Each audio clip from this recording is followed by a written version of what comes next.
ଆଜିର କବିତାଟିର ଶୀର୍ଷକ ହେଉଛି ମୋ ମହାନ ପ୍ରେମିକା।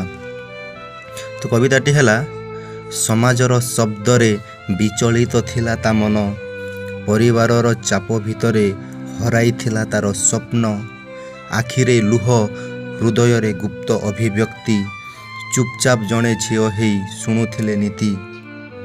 ପ୍ରେମରେ ଥିଲା ଶୁଦ୍ଧତା, ଅନ୍ତଃସ୍ଥଳରୁ ଜଳ, ପ୍ରତି ନିଶ୍ୱାସ ଭିତରେ ଥିଲା ମୋ ପାଇଁ ଆତ୍ମବଳ। ତା ଘୂରିବା ଏକ ଘଟଣା ନୁହେଁ, ଏହା ଥିଲା ଜ୍ଞାନ ଆଲୋକ, ସତ୍ୟର ଏକ ଅଖଣ୍ଡ ରୂପ, ଯାହା ନ ଭାଙ୍ଗୁଛି, ନ ହେଉଛି ତ୍ରାସ। ଦିନ ଗଲା, ମୁଁ ଚୁପ୍ ଆଖିରେ ଅଶ୍ରୁ ଲୁଚାଇ ରହିଲି, ତା ଦେଖା ନ ମିଳିଲେ ମଧ୍ୟ ଅନୁଭବ ମଧୁରୁଥିଲି। ଏବେ ସେ ଫେରି ଆସିଛନ୍ତି ମୋ ଅନ୍ତରର ଅଞ୍ଚଳକୁ, ସେ ଭଲ ପାଇଲା ମୋର ଅନ୍ତରର ଗଭୀରତାକୁ। ମୁଁ ଗର୍ବ କରେ ଏମିତି ପ୍ରେମ ପାଇଁ, ଯାହା ଆଘାତ ସହିବି ଘୂରି ଆସିଲା ମୋ ଜୀବନକୁ।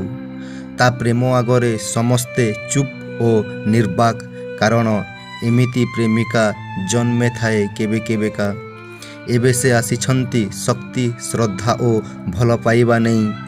ନା ଭୟ ତା ଅନ୍ତରରେ, ନା ଅଭିଯୋଗ ମୋ ପାଖରେ।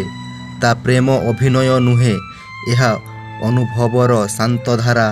ଆଉ ଏହି ପ୍ରେମର ଆଗରେ ମୁଁ କହେ, ସେ ମୋ ମହାନ ପ୍ରେମିକା।